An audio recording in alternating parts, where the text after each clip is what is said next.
Yeah, good afternoon, colleagues. To Dr. Namari, we want to take this opportunity to thank God, the creator of the universe, the orchestrator who is behind the universe, who is driving all the events of the world. There's no one except God. That's why in Torah they say, Ein od milvado, meaning there's nothing but Hashem. There's nothing but God. Whatever is happening, there's nothing but God. Ein od milvado. There's nothing but God. So that's the reason why we must always thank the Ebishter, God. We know nothing about the universe. He created it. He knows it. He knows what's best for us. He fashioned it in his own way, in the way he wanted. So isuchedu is to thank God for the gift of life. So our topic today is a very interesting topic about the Garden of Eden.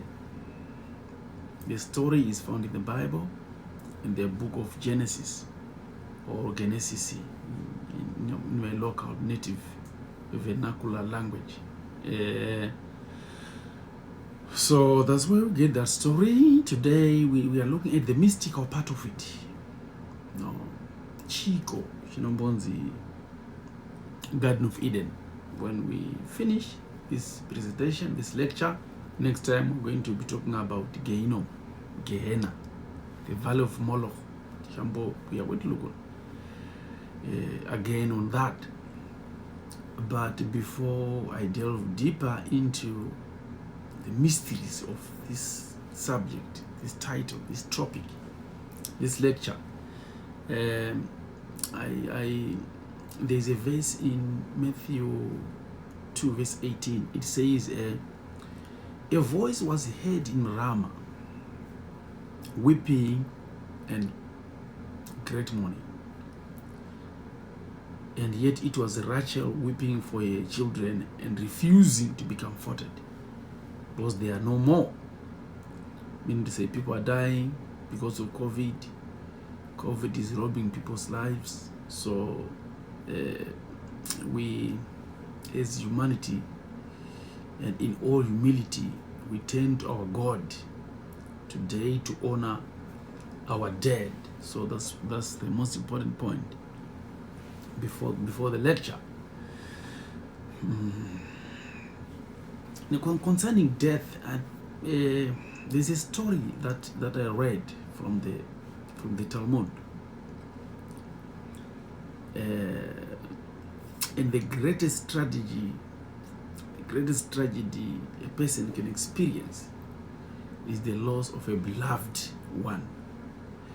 The Rebbe once said, it goes without saying that no one can possibly interpret the ways of God, the ways of Hashem. It's very difficult for a human being to interpret the ways of God with any degree of certainty. So kosha sterek kutsarangura zhira dzamari kuti vanhu vanofa sei zvakazodya. There's so many theories. We don't have answers for that, from an academic standpoint. I don't know from the spiritual side, because of prophecy is another department, it's another area. We are from an academic standpoint. So a story happened in the Talmud, in the Jewish book called the Talmud, when two sons of Beruriah was the wife of Rabbi Meir, the chief Rabbi Meir of the Jewish people.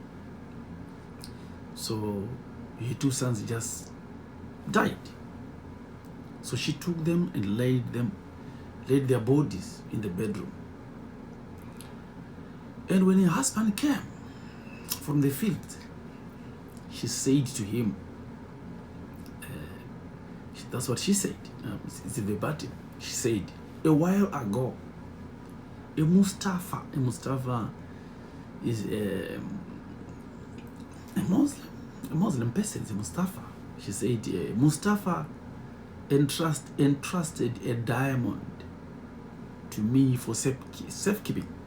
So she told the husband that Mustafa, a Muslim, a person who with some dealings with the diamond, came to me and gave me a diamond for safekeeping. Now the Mustafa came to reclaim the diamond. Should I return it to him or not?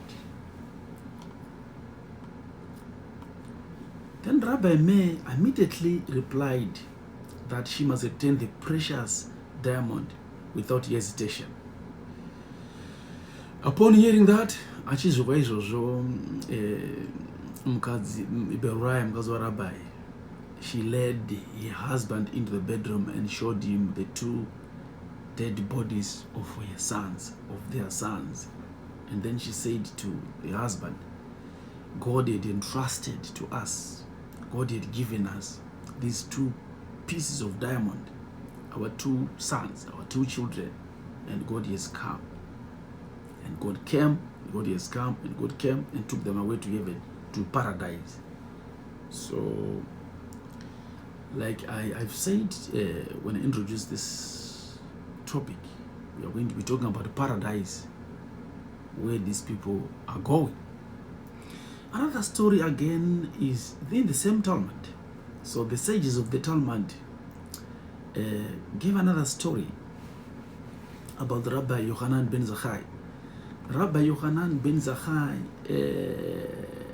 was a Tana, an Amoraim, the sages, the rabbis, of the 2nd century rabbis.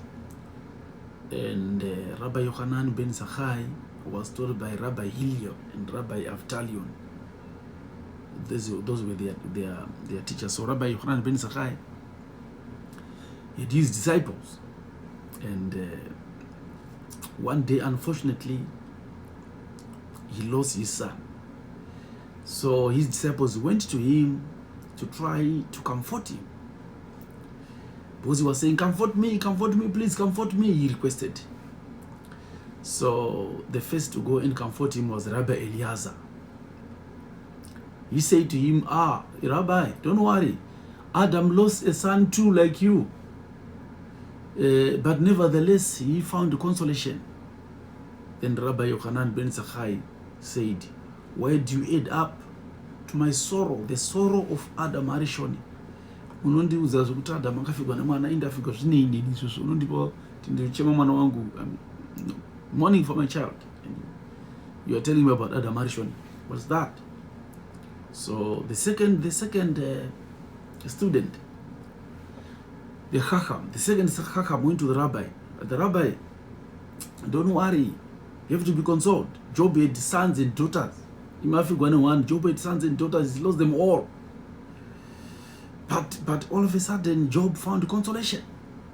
Again, Rabbi Yochanan ben Zakkai answered, why did you add my sorrow to the sorrow of Yov, whom I don't even know? What consolation is that? So,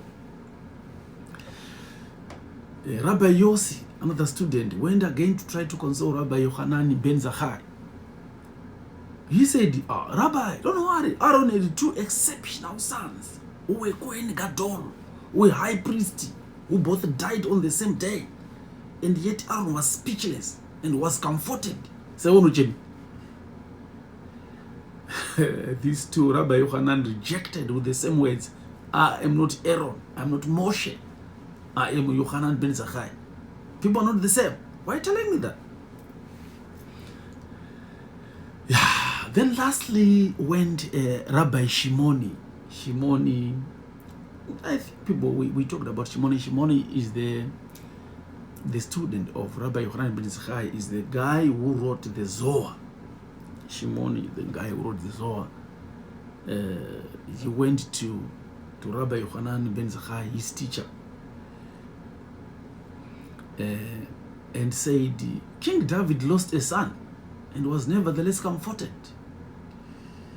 And the rabbi reacted again to say no.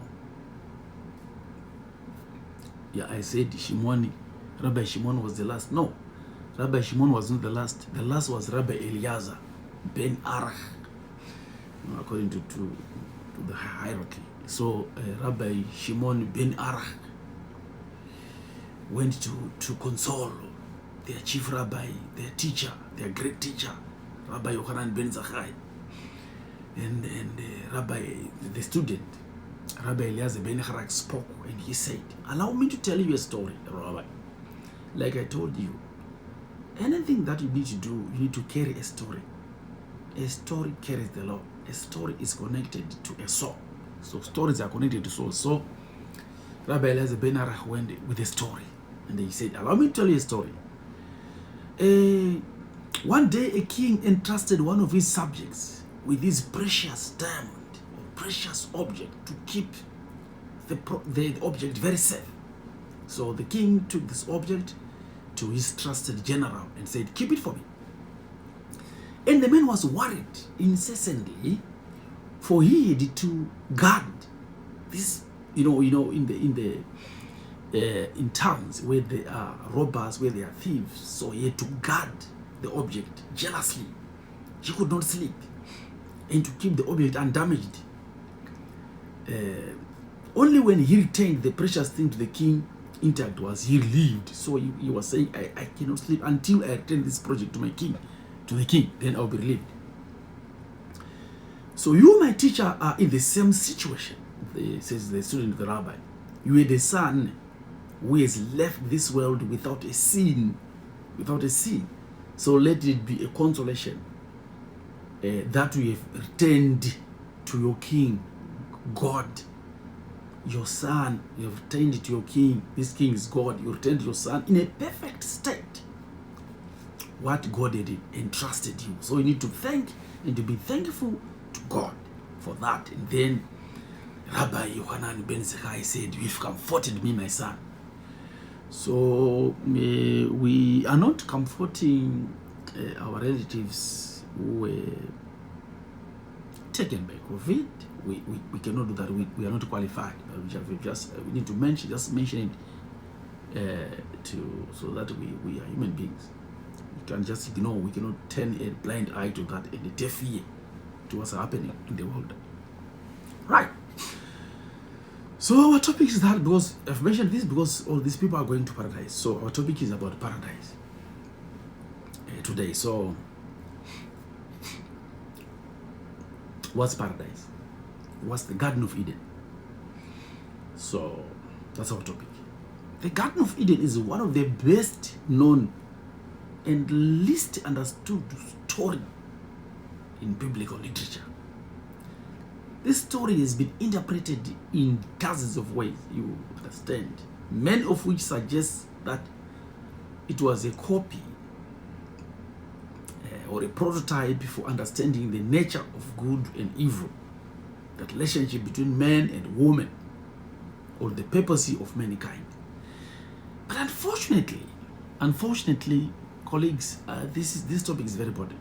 Unfortunately, however, teachings of Jewish mysticism on this subject have rarely been made available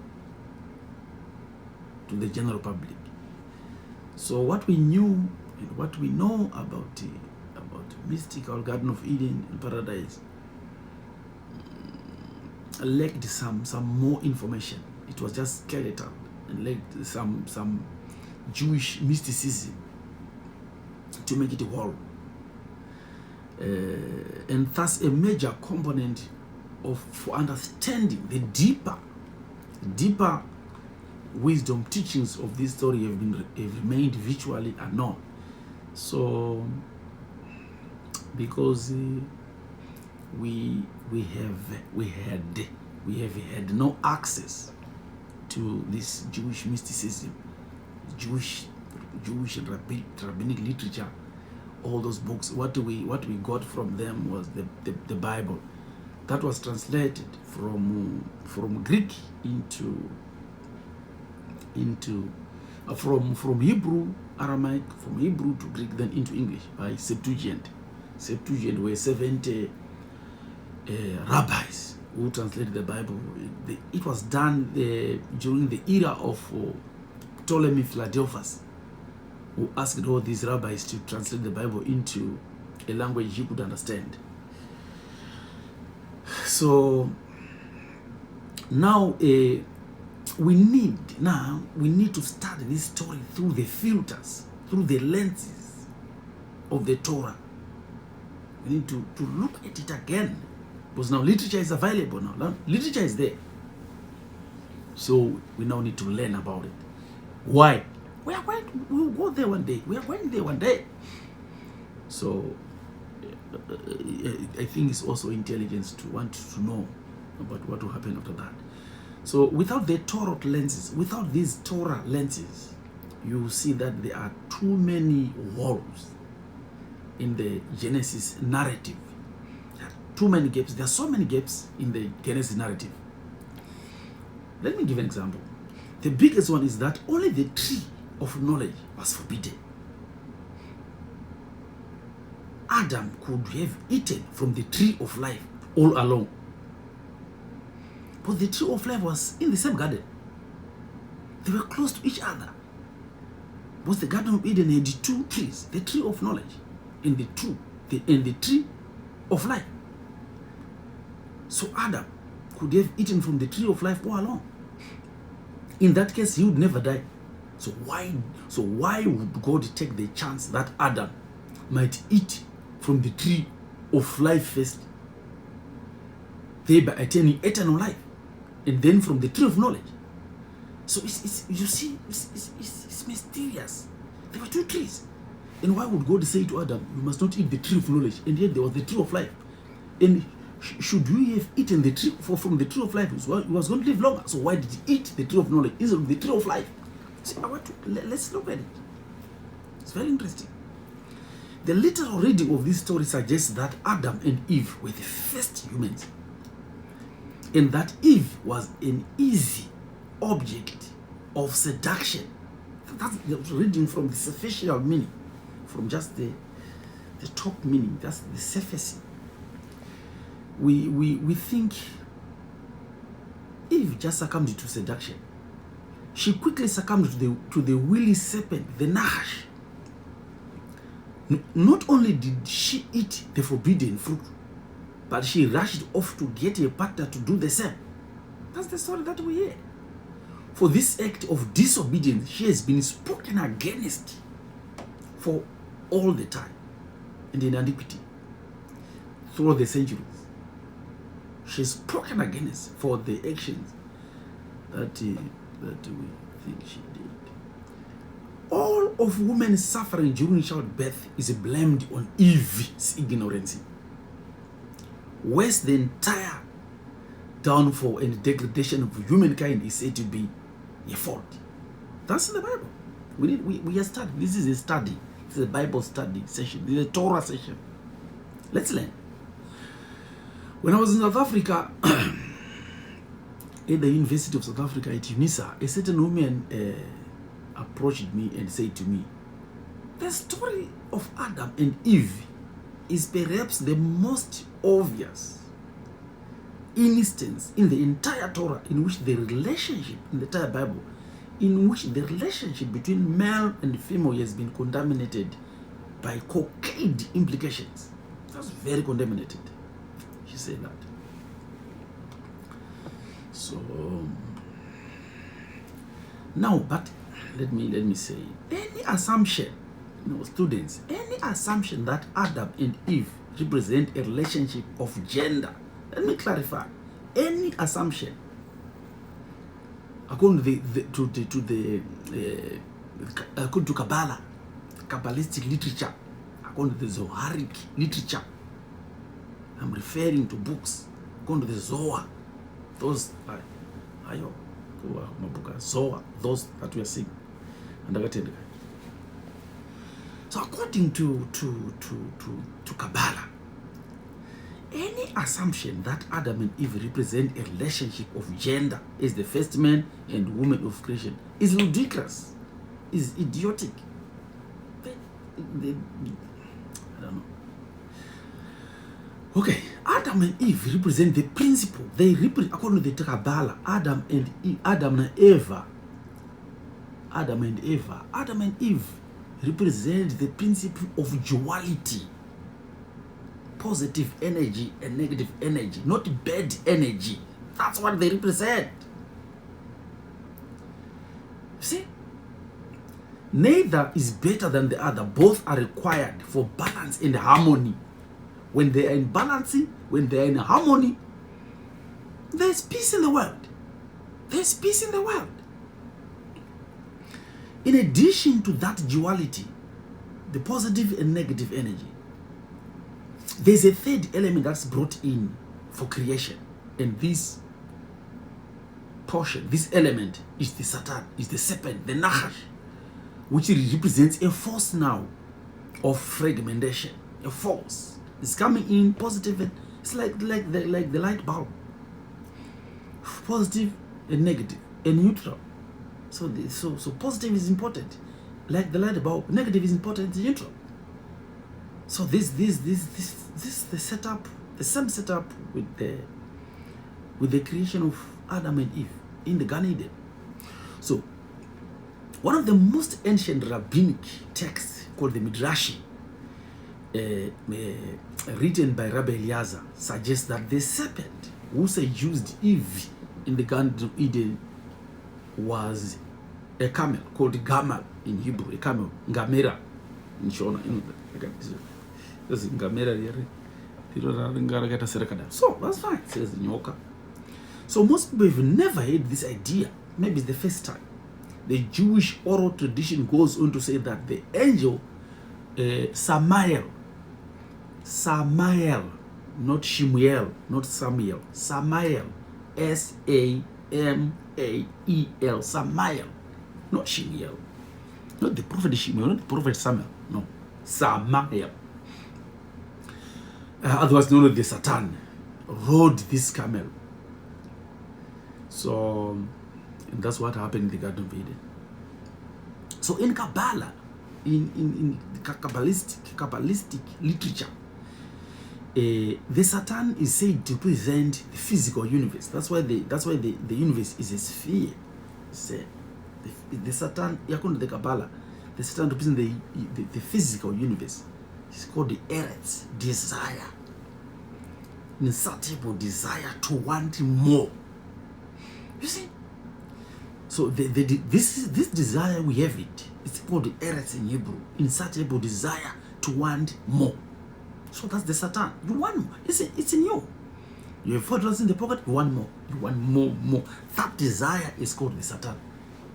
That's why it is spherical, the universe. So the biblical story tells of a garden planted by God on the eastern side of Eden, which had in it every tree that was good for food. In the center of this garden were two special trees, the tree of life and the tree of knowledge of good and evil. You understand? You know what I mean? In addition, why would the serpent set itself up to the recipient of God's punishment and wrath? Why would the Satan attract wrath from God and punishment from God? What did it have to gain? Why bring death upon itself, the Satan? It would have eaten from the tree of life and become eternal. But the Satan didn't eat the tree itself. The Satan himself. The Satan itself, the serpent itself did not eat. Then it would have eaten from the tree of knowledge itself and would have become like God. Because she was saying you become like God, but in the Satan, under normal circumstances, the Satan is saying to someone, you be like God, eat. Why didn't the Satan himself, why didn't he eat the tree and become like God? As clever as it was, its behavior is totally illogical. We are studying. This is a Bible study. It's a Torah study. Listen, worst of all, the story degrades God. The story, the whole story, the whole Bereshit story degrades God, which would offend readers. It makes God out to be less than Almighty. God has to instruct Adam not to eat the fruit of this special tree, rather than making it so hard or too hard to reach. You should have put that tree at a certain level where Adam could not reach, but why did he create it and tell them not to eat the tree? Impossible. You could make the tree impossible to find. Or any other thousands of scenarios to hide the tree from the face of Adam. Would we put a candy on the table? Let's give an example. Would we put a candy on the table and tell an innocent 2-year Nenyasha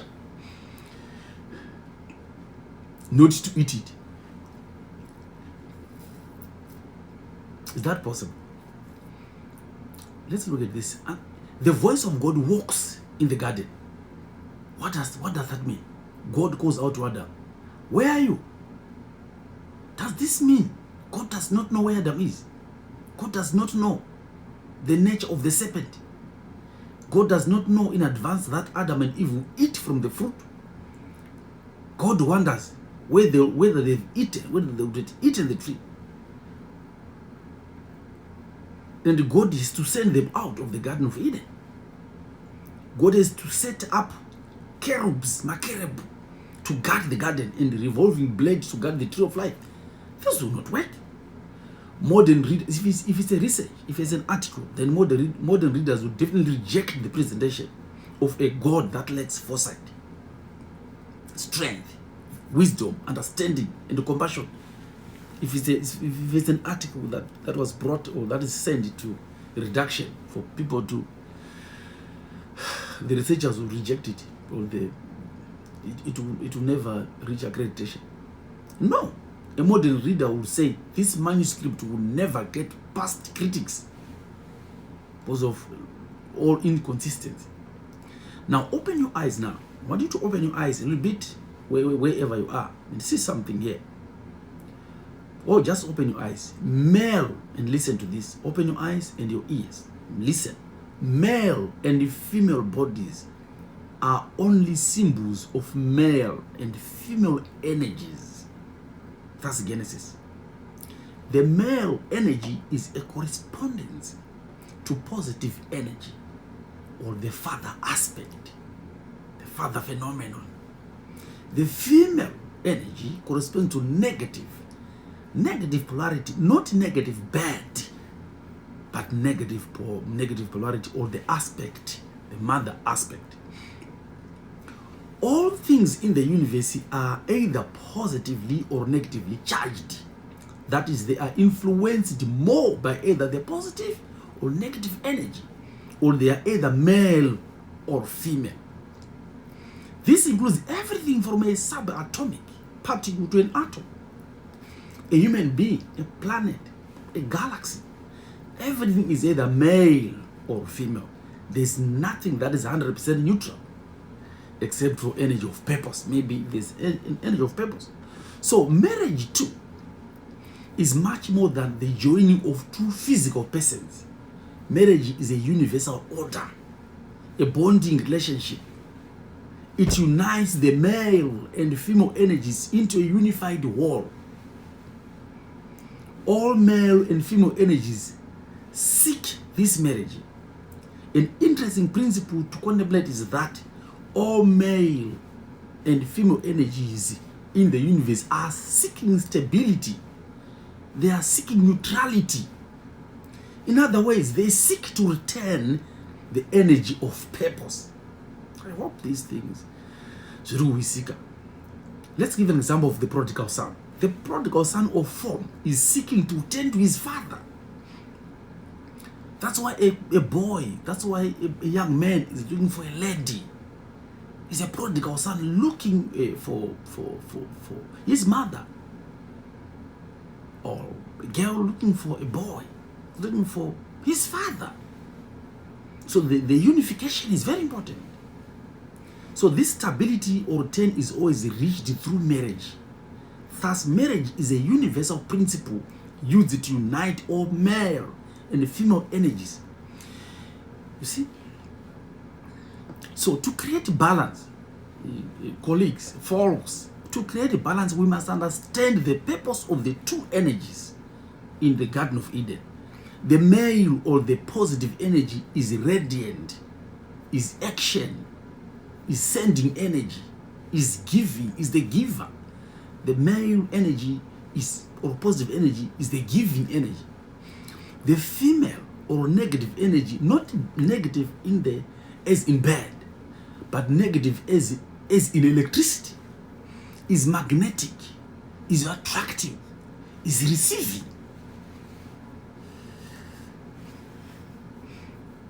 Now you are coming from the grocery shops. You go to your home where you live. You have nothing to give, and she is expecting to receive. She's a recipient. She's a vessel. A woman is a vessel to receive positive energy from men to a woman. You are going home. I'm not. No. Okay. Can you see enough?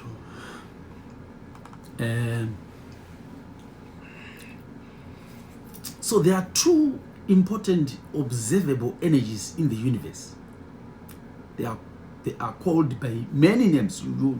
There are so many, but each of them is either male or female. For instance, the two energies that sustain the universe are radiancy and magnetism. For example, the sun and the stars and the moon, they give off light. Light is male energy. They give off light. They give off heat, and that's radiance that give and sustain life forms on earth. So the sun, the stars, they give energy. They give energy, and the earth is receiving. That's why the earth is called Mother Earth, because it's receiving. It's a vessel receiving this light from the sun. So this is an important function, but no more important than magnetism. So when the light is coming from the sun, light is coming from the stars, it does not necessarily mean that it's more important than the recipient, than magnetism. Because magnetism is attracting the woman, the negative energy. So it does not mean that it's more important than magnetism that gives form to all things and holds creation together. Let me put it in a simplified version. You are coming from work, you buy some flour, you buy some bread, that's light. That's an example of a giver. You give it to your wife.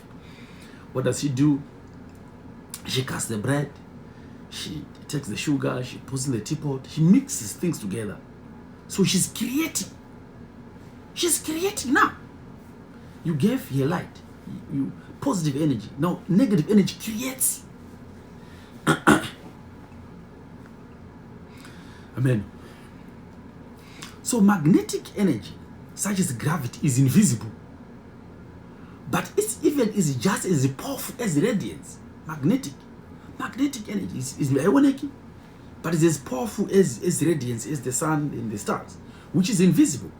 There would be no form to give off radiation without magnetism to create the form. As you may tell, there's very type of light when it doesn't light, it does not help for heavens to give us rain for precipitation to fall on the ground if we cannot utilize the ground, to fall on earth. But the earth is called mother. That's why rainfall comes from God. So God in this case is the positive energy. So rain comes on earth. The earth, the mother earth, which is negative energy, produces, creates fruits, creates everything. So you see, okay. But the female energy or magnetism is invisible. Its full importance is often been overlooked. This has been overlooked for generations because of patriarchal societies. We don't know. So one of the reasons the male energy is dominated in recent times is that it is more visible energy. Because that's why men are domineering. Because it's visible energy. So even females are deceived into thinking that radiant this energy from the man, from the male principle, they think that energy is more desirable than their magnetic energy. Because the use of this energy is easier to perceive. So they think, you guys look at the positive energy that they see, they think maybe they're superior than the earth. But we need the Mother Earth to have fast, to have frost. We need the Mother Earth to, you see. So the feminine energy is indeed a mystic or a mystery. Because its effects can be seen, but the operation of the energy cannot. For thousands, close to 3,800 years, we have lived in a society controlled by masculinity, controlled by the masculine energy based on ego, arrogance, control, and the idea that males are superior to females in every way. And yet, so because of the way we interpreted it, the way it was written and the way we interpreted it, we thought there is a patriarchal society. Now, the divine masculine is one half of our soul. The other half is the divine feminine. And all humans, regardless of gender, contain both these energies. So the divine masculine represents the left brain, connected to logic, connected to purpose, to strength, responsibility, and leadership. But the divine feminine energy, which we call Eve in this presentation, the masculine energy is Adam, the divine feminine energy is Eve. It provides balance with the right brain, connected to creativity. They create. Women create. Women create. I married my wife and we have 4 children. I gave her and the female principal and the male principal, and she gave me 4 children. So they are creators. Where in history is this being demeaned? So they are creative. They are nurturing, they are empathic, intuition, justice, they are healers, they heal. Sometimes if you look in the hospital, there are so many nurses and they are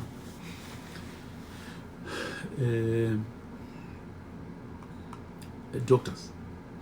So through the ages, both men and women have struggled to achieve and maintain a perfect balance, which is called a perfect matrimony, within themselves through society's norms and the teachings to boys to be tough, never show weakness. Those are teachings that we grew up learning. No, our mothers telling us not to be tough.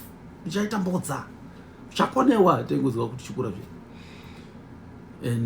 what about the girls? They were said they said they were inferior. I don't know. They are taken to be inferior. So girls learned to suppress their masculinity energies to be accepted by the society.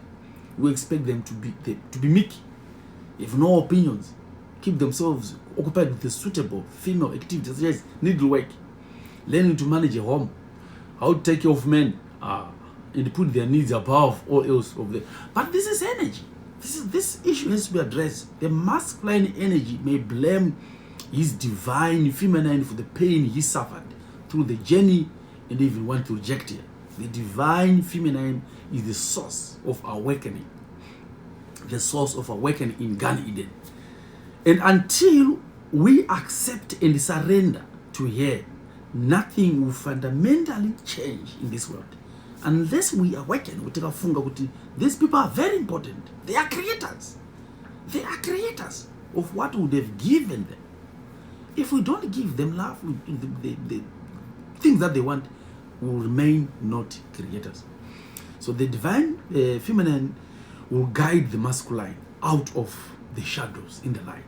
The divine masculine will also have to face the demons of his divine feminine, and when he succeeds, he will understand the meaning of unconditional love. Let me finish the topic is about like I told you,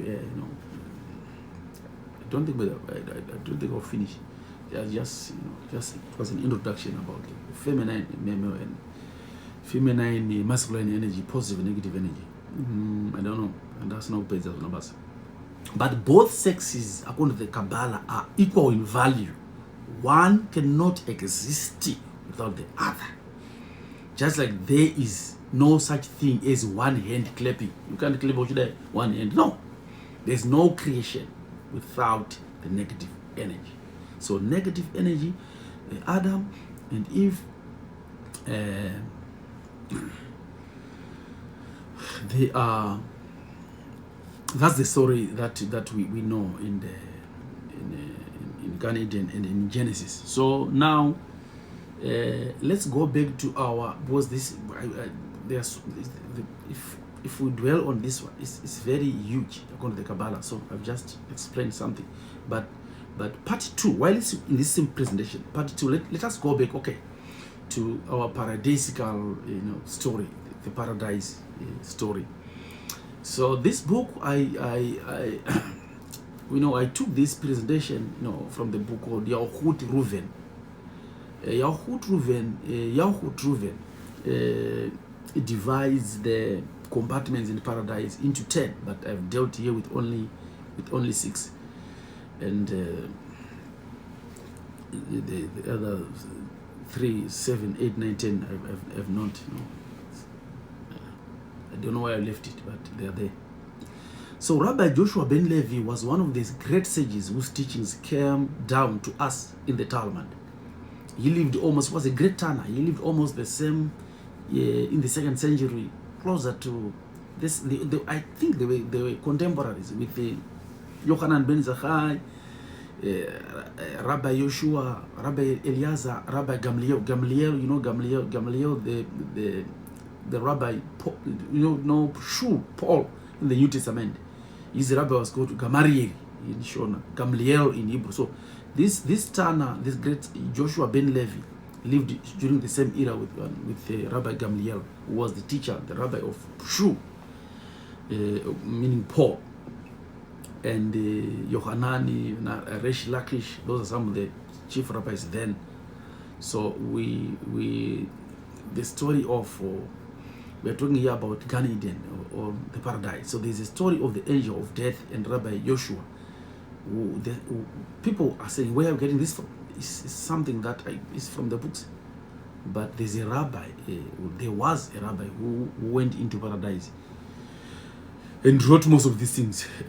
People say, so you're saying Nemas. Who wrote this?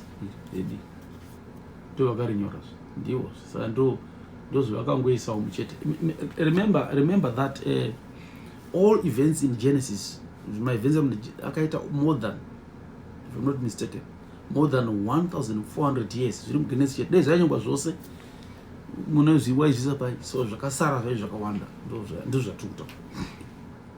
So there's a legend of this rabbi who in his lifetime visited hell and exploded and entered paradise where he remained alive.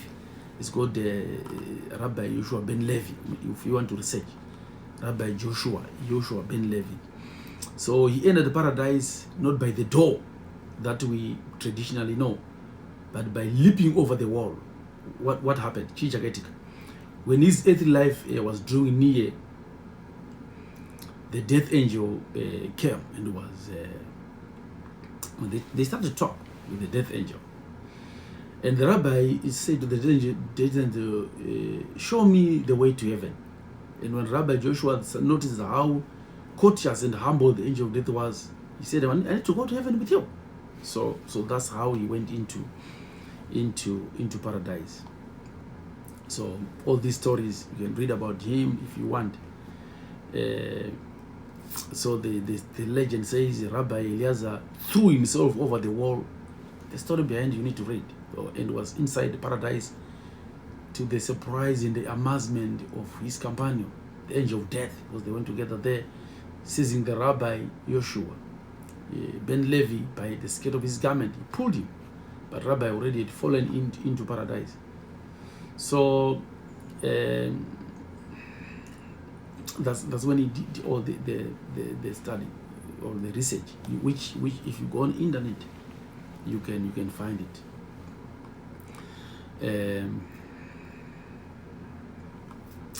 And this is what he said.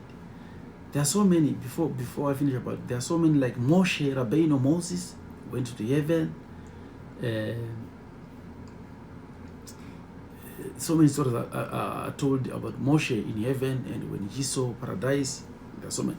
Because of time, I cannot delve deeper into that. But I have a character here I wanted to talk about, to share with you.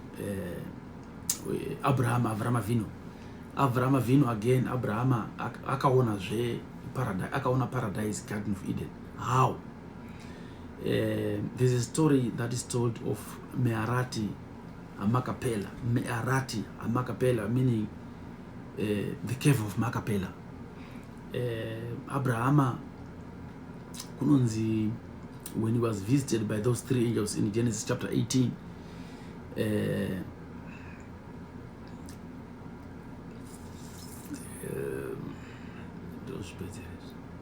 so when he was visited by those angels, but the cave, it appears to be in Mamre. Today it's called Hebron, but it's no longer, it does not no longer belong to Christians or to, Mamre is to the side of the Muslims. So when those guys came, the 3 angels, those, you know there were 3 angels, and the one left with Abraham, and the other 2 went to Sodom and Amorah. It's called Sidon and Amorah. The one who was made with Abraham, we read that that angel was God. So when Abraham, traditionally you would want to slaughter a goat or a cow or a calf for the visitors in traditional archaic and in antiquity. So when Abraham was visited by these guys, he went to fetch a calf for his guest, and so the calf ran away and escaped to the cave of Makapela. That's very, very interesting. Mombeya kachimurcha chikamanya chikanopinda mu cave of Makapela. Ndoma chikanopinda in the cave of Makapela, and Abraham ran after it.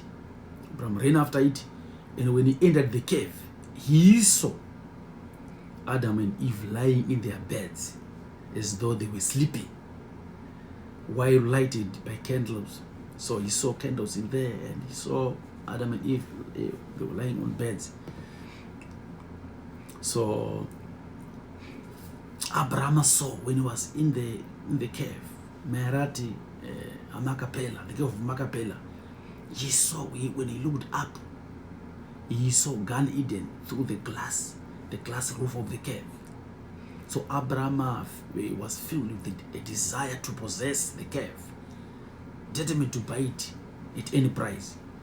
So that's what motivated Abraham to want to buy the cave of Makapela. Bakanga aona, bakapinda makaona chituna cha Adam na Eve vakavatema. So ukutarisa mbudenga ndokona ndobva aona Garden of Eden, the paradise. Now there was a certain guy again called Alexander the Great. Alexander the Great, akaona futi paradise, he also experienced the paradisical feelings in paradise. Akaona Alexander the Great. What happened? So there's an anecdote in the Talmud that says Alexander of Macedon found the Garden of Eden in the middle of Africa. Don't say, I have to research. Go research. So it's in the Talmud. So he found the Garden of Eden in the middle of Africa. Alexander the Great was pursuing his journey through dreary deserts, and uncultivated lands of Africa. And at last he came to a small rivulet, gliding peacefully between the banks. The smooth and stable surfaces of the waters was cool. So he said to himself, this is the peace, this is the seat of peace. The abode was heard. So the water seemed to be called, that water where he was, Alexander the Great, seemed to murmur into his ears, saying, come and dwell in this abode of peace and happiness and tranquility, or forgetfulness and bliss, far from the tomb of the world. Come here, Alexander the Great. The waters were saying that. Leave the valley of misery, the world there, the sinful world. Come here and live with us. So the water was saying that. Alexander, however, remained untouched by the beauty of the spot. So he was glued. He liked it, Alexander the Great. Suddenly, he encountered women warriors, which the Talmud says is it was entrance into the Garden of Eden. Suddenly he encountered warriors who warned him not to make war with them, for he would lose either way. If he killed them, it would be said that he took advantage of women. If they kill him, he would be called the king who was killed by women. So the women said, don't kill. They were soldiers. Alexander the Great, Alexander of Macedon, when asked for bread, and Abraham asked bread from these women, said, can I have a loaf of bread? The Talmud says he was given loaves of gold. Then he asked them if they had eaten gold, and they replied, if you wanted bread, did you not have enough bread in your home to eat that way, to travel all the way to ask bread here? So he was shocked. He was shocked. So feeling more hungry, he stopped and he seated himself on the banks of the river. And I don't know what happened. He was provided with the salt fish.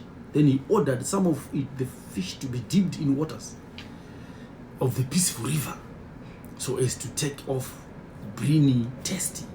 The fish that fish that he was given, it gave off a sweet odor, an aromatic odor, nakira. And he was surprised to find that it had a finer and much more agreeable taste than any other taste he had had in his life since he was a king. He marveled greatly and concluded that the river must flow from some very rich, luxuriant country. Thereupon he decided to explore and march to the place. Right, at last he arrived before the gates of paradise. That's what I want. The gates of paradise. He recognized by the scent that the water had come from the Garden of Eden. He found the garden and cried out at the gate, please open the gate for me. Please open the gate for me. Alexander the Great. Then the guard said it was the gate of Lord. The guards, a guard force, the security guards or faucet or guard alert of heaven, of the Gan-Eden, said, this gate is for the Lord and would only be opened for the righteous, not for you. You are a sinner. You are a wicked king. He said that he was a king and wanted something. Oh. Then at length a voice was heard from within the garden asking, who is there? It is Alexander of Macedon, the great conqueror, the Lord of the earth, the mighty ruler. Open the gates for me. But the voice replied, this is the abode of the just, the righteous, and the pious, the city of peace. None but the just will enter through that gate. Get away. We make no exceptions here for conquerors of the earth, for the rulers of men, for the men who have been swayed by the will of power. We don't accept you here. Nations may have paid homage to you, but your soul is not admitted here through these gates. Go away. So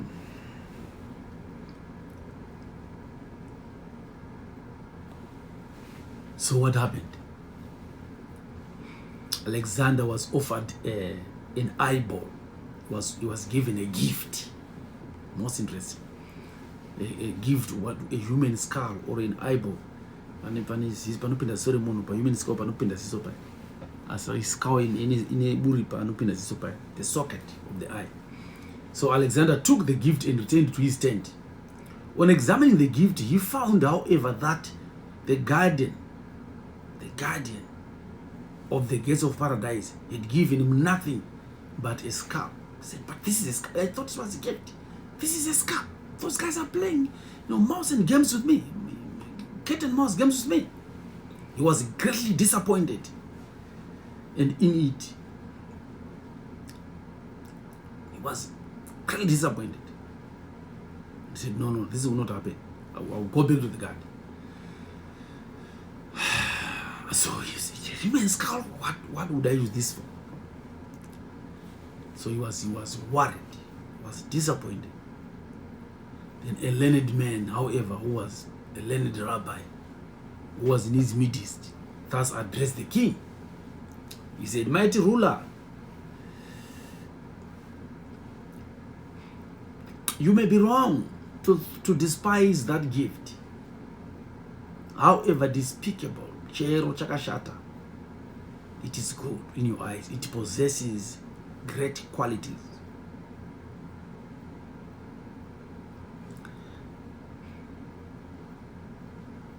So, usara chachunichi, chakakosha chunichi, chaopuwa ni gross. Don't throw it away. So they said, the teacher said, please, can you order, your guards to weigh it on scale against gold? Just put gold on the side and put this skull on the side. And gold was put on the other side in silver. And and gold was put on the other side in silver. And thereupon the human skull was placed in one, and it weighed heavier. It weighed heavier than the gold. So the king was surprised. This is an empty skull, is heavier than gold and diamond and silver. What happens? More gold was added, and again it was heavier. The skull was heavier than the gold. More gold, more diamond, but still the skull was heavier. And the king said, this is strange, exclaimed the king, marveling greatly. It is very strange. And the rabbi said, this is not strange. Let me tell you something. The rabbi said, which is important now. Great king is the socket of a human eye which you see as small, but he has got unbounded desire. The desire called eretz.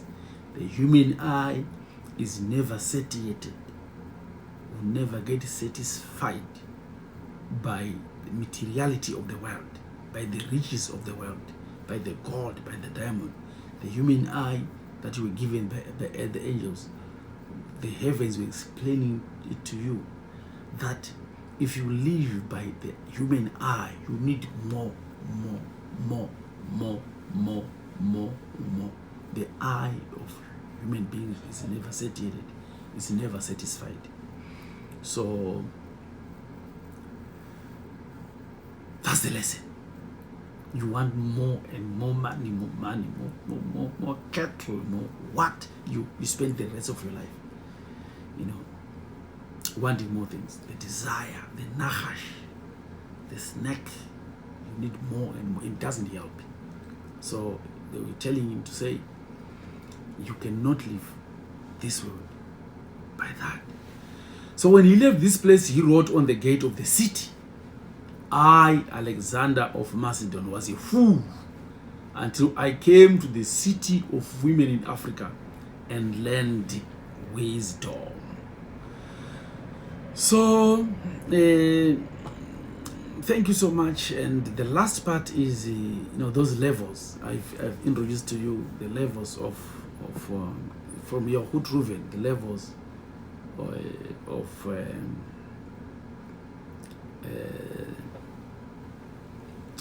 the levels in Gan-Eden. So it says your Ha-Rav, it says paradise consists of 10 compartments, and they are inhabited by the souls of the departed, pious and just. I'll just concentrate on 6 because of my time. So according to the degree of their piety, here they dwell without being swayed by any passion which causes them trouble to mortal men. They live without food or drink, carefree. They live happily, enjoying the divine radiance, wisdom, and learning the secrets of nature. So it's the levels, according to the Ha-Rav, they are not in order of superiority or class, to say maybe they are not in that order. So people say, but you know what people think. It's not in the order you would have thought. So So the first compartment in paradise is the city of the simply pious souls of those who upon earth kept the covenant, kept the laws of God. Fought vainly against, they fought against evil inclination and observed the law. The first compartment is just opposite the first door of paradise, and here dwell all the proselytes who have embraced the word of God, who have embraced, the Bible, not from compulsion. And so that's the first compartment. But the Torah, the Talmud says, this compartment is presided over. The presiding officer is Joseph, Joseph the Righteous, the viceroy of Egypt, who assisted. There is assisted by the angel called Erelim. We are going to next chapter is we're talking about the angels. So the second compartment is inhabited by the souls of the departed, who upon earth have done more than strictly adhere to the law. The inmates of this compartment are presided over by Phineas, the son of Eleazar, who assisted in the angel group of Mashingaidze.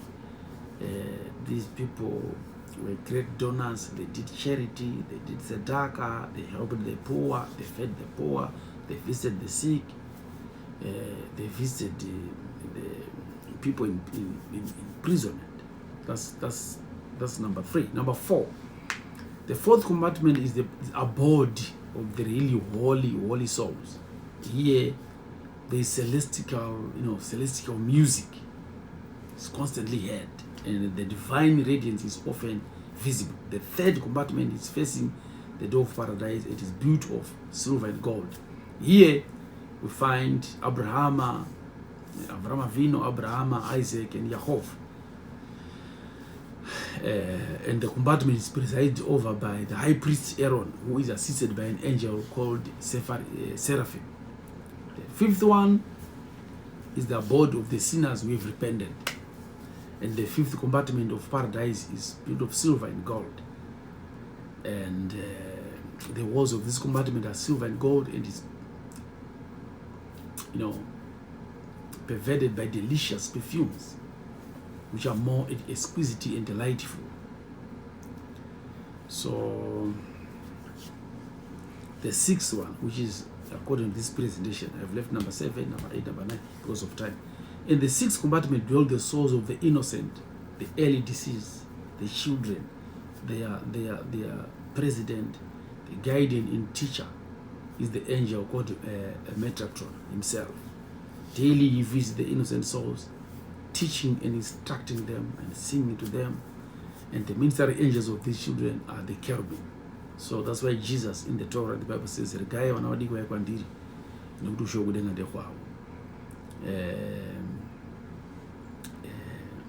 right, that's okay. So that's the story about the mystical Garden of Eden. We'll be talking about, if we find time, God permitting, we are going to discuss about Gehinnom, hell, and its levels. This is Garden of Eden. So I'm very much sorry, because we tatar kumsoropa Adam and Eva and positive and negative energy, just to those Garden of Eden such as so. Saka, I want to thank you so much for this time. You've been with me, and like I said, we just sharing. We just sharing this knowledge. I got it. So we are sharing. Thank you so much. May God bless you. May Hashem bless you. Baruch Hashem. Amen, amen, and amen.